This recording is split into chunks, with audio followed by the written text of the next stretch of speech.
fogli di bambù. No, il bambù mi torna su, che se lo mangi mio cugino Panda. Un sushi di salmone preso al volo nel torrente, come sai far bene tu. Il salmone lo mangio tutti i giorni, mi sta venendo le squame. Sono scomposto là sui monti, dove è pieno di torrenti che i salmoni saltano su.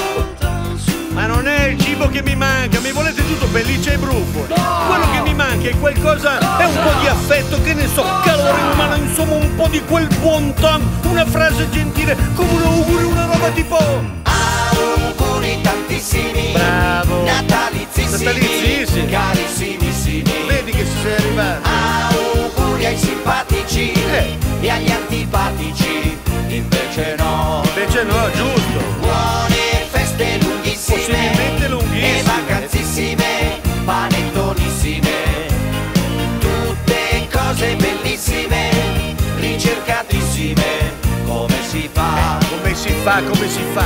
Troviamo il sistema. Vuoi fare un buco dentro al ghiaccio per vedere le belle foche che si immergono nel blu? No, le belle foche se le spazzolate tutte il mio zio bianco. Vuoi grattarti contro un pino così cascan dei pinoli che altrimenti restan su? Sì, come no? Così a Natale mi tocca mangiare pacche e pinoli. No, guarda, ho capito che devo pensare ancora a tutto io, ma ho in mente una sorpresa, sorprendente.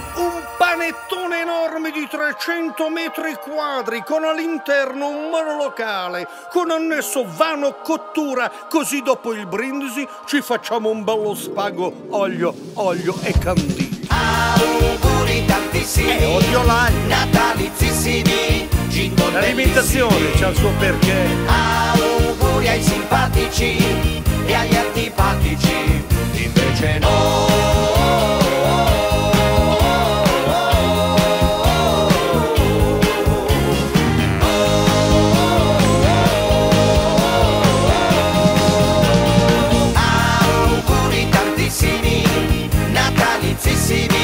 Carissimissimi, molto cari. Auguri ai simpatici e agli antipatici.